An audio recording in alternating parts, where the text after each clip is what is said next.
Ngozo na waziri wa vijana na michezo Salim Mvurya wameahidi kuungana ili kuhakikisha Rais William Ruto anapata uungwaji mkono katika siasa za uchaguzi mkuu wa mwaka ujao wa 2027. Akizungumza katika hafla ya kusherehekea matokeo bora ya mtihani wa KCSE ya wanafunzi wa shule ya kitaifa ya wavulana ya Kinango, Mvurya aliyekuwa ameandamana na gavana wa Kwale Fatuma Achani wamempigia debe Rais Ruto katika azma yake ya kuwania urais kwa muhula wa pili. Waziri huyo pia amewashutumu vikali wale ambao wanaendeleza siasa za uchochezi eneo hilo.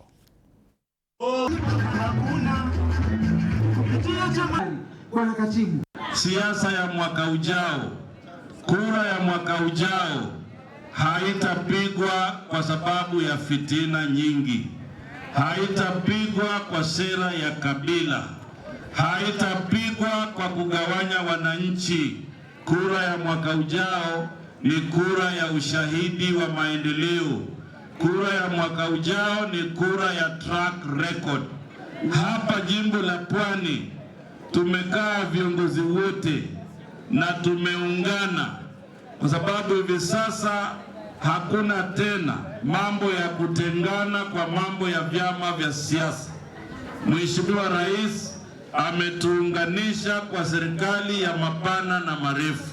Tulipozungumza na Mheshimiwa Rais na nikaja nikatembea na waziri wa barabara katika barabara yetu ya Kinango, vile lami mpaka hiyo barabara lami inaekwa yoki mtolo wasitolo.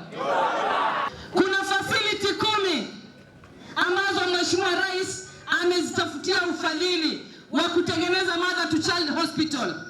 Nendeni mkatafakari sana, kwa sababu haya mambo ambayo yameanza kujitokeza hapa Kinango ni ya kuwezesha sisi, kwa sababu wakati tulipokuwa tukiambiwa kwamba elimu ndio msingi wa maisha ya mwanadamu, na hivi sasa tumeanza kuona, kwa sababu wakati mnapopeleka watoto 200 na